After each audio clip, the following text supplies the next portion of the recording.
नमस्कार श्रोताओं, स्वीकार कीजिए हमारा अभिवादन। आकाशवाणी जयपुर का क्षेत्रीय समाचार एकांश प्रस्तुत करता है साप्ताहिक कार्यक्रम समाचार तरंग।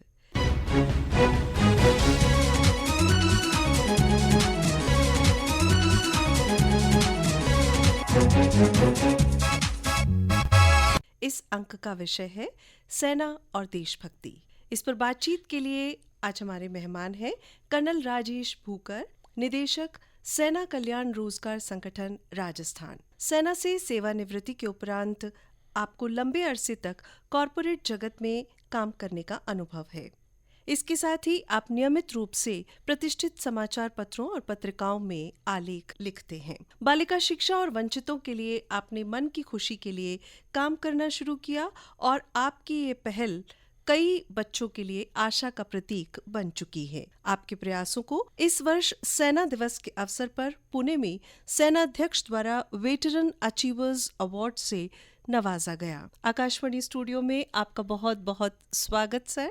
बहुत बहुत धन्यवाद शिला जी। सर, यूं तो हर देशवासी के दिल में देश प्रेम का जज्बा होता है और हर जवान देश प्रेम का प्रतीक होता है, लेकिन जब भी हम देशभक्ति की बात करते हैं तो एक सैनिक की तस्वीर खुद ब खुद सामने आ जाती है। तो सेना और देशभक्ति के बीच क्या संबंध है और आप इसे कैसे परिभाषित करते हैं?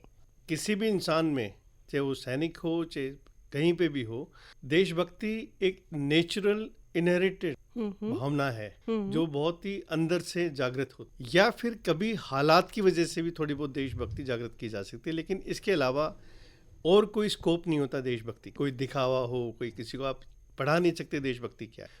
इस परिप्रेक्ष्य में मैं आपको ये बताना चाहूँगा कि जैसे सैनिक है, भारतीय सेना में सैनिक या अधिकारी तकरीबन 17-16 साल की उम्र में वहाँ पे प्रवेश लेते हैं। उनकी तकरीबन 1-2 साल 3 साल तक ट्रेनिंग होती है और उसके बाद में वो अपने अपने यूनिटों में जाके अगले 20-25 साल जो भी डिपेंडिंग ऑन की अलग अलग सेवा करते हैं। पहला पॉइंट तो ये है कि ये भारतीय सेना में जो नौकरी है वो एक वे ऑफ लाइफ है, ये नौकरी नहीं है। अगर आप इसको नौकरी मानने लग जाएंगे तो शायद आप कर ही नहीं पाएंगे। तो उसमें अनुशासन, समर्पण, सामंजस्य और ये सारी भावनाएं, अपने से ज्यादा किसी और के लिए सोचने की एक क्षमता या एक उसके अंदर भावना पैदा होना शुरू हो जाती। आर्मी के अंदर एक कहावत है कि कोई भी सिपाही या अधिकारी या जब भी सेना में कोई लड़ाई लड़ते हैं या अपना काम करते हैं, लड़ाई भी नहीं काम भी करते हैं, तो वो नाम, नमक, निशान, ये 3 चीजें हैं जिनके लिए वो पूरी उम्र भर इनके साथ में जीता है।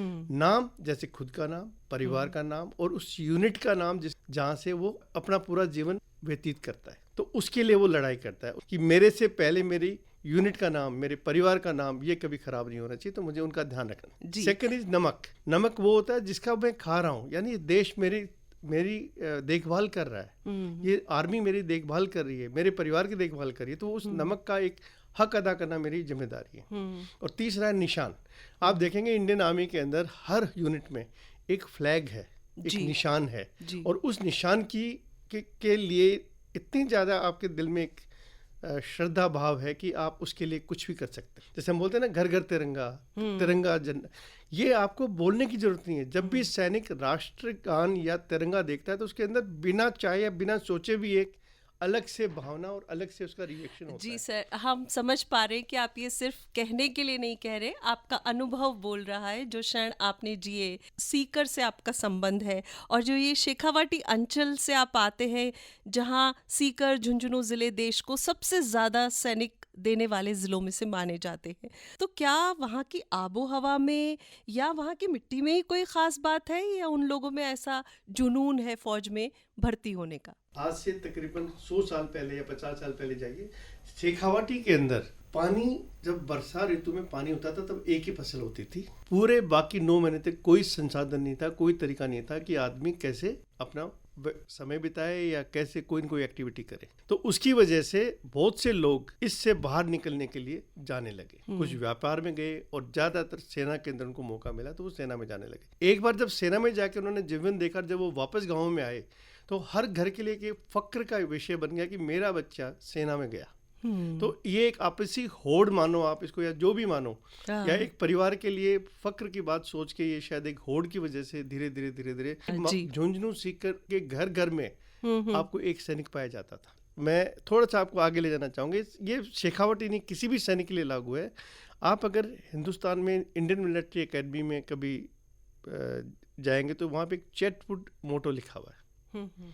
चैटवुड मोटो का क्रक्स ये है कि किसी भी ऑफिसर के लिए ये सबसे पहले ज़रूरी है कि वो अपने देश का मान, रक्षा और वेलफेयर को अपने से आगे और पहली प्रायोरिटी पे रखे।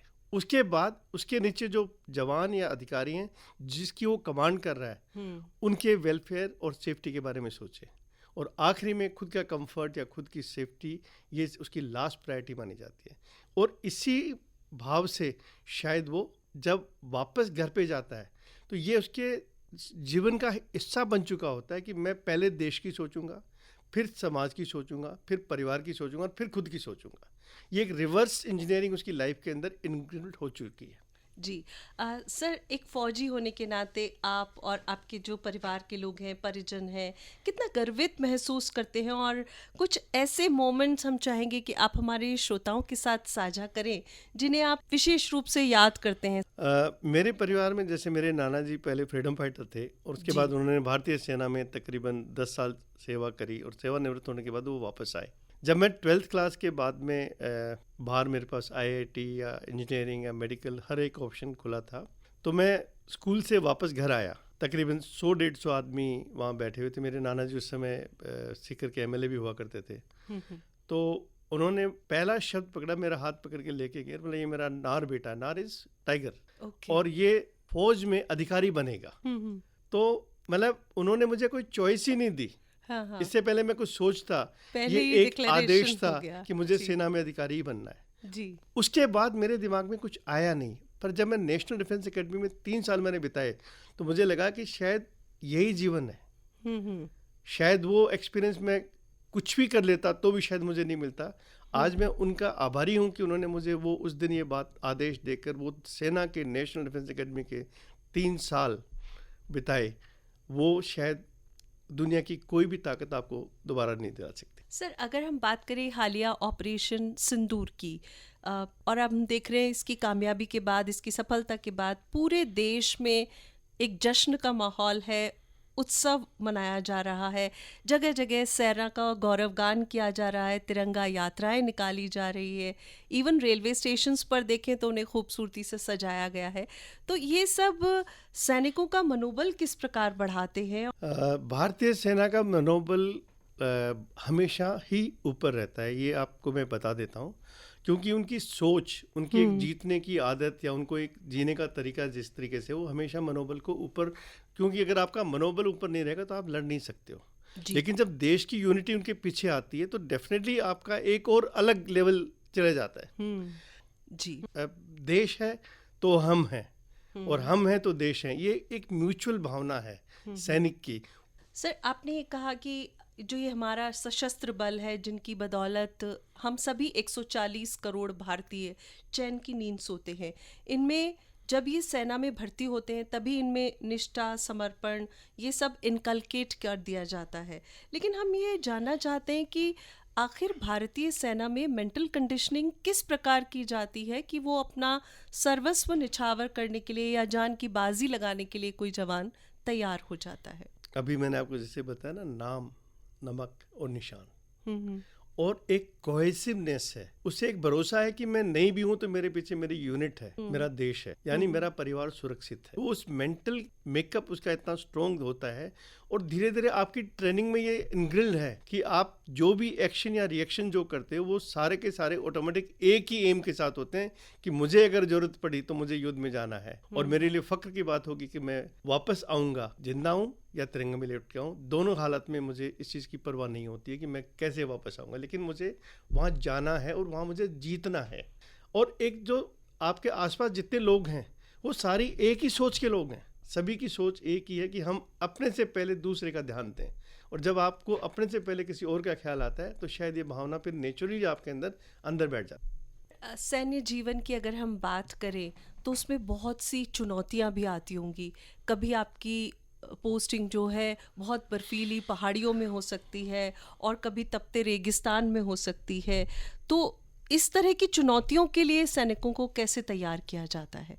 सैनिक को ये पता होता है कि जब भी वो आर्मी में जाता है तो या एयरफोर्स में जाता है, नेवी में जाता है, तो उसके बारे में ये क्लियर है कि मुझे कुछ पोस्टिंग पीस की मिलेंगी, कुछ पोस्टिंग हाई एल्टीट्यूड की मिलेंगी, कुछ पोस्टिंग काउंटर इंसर्जेंसी ऑपरेशंस की मिलेंगी। ये उसको पता है। अब उसको उस चीज़ के लिए मेंटली प्रिपेयर्ड रहता है। जैसे कई बार तो ये लगता है कि मैंने 5 हाई एल्टीट्यूड करी तो मुझे तो खुशी होती है कि मुझे मौका मिला। अब मैं चाहूँ तो भी अगले 30 साल तक दोबारा हाई एल्टीट्यूड में जाके कहाँ रह सकता हूँ।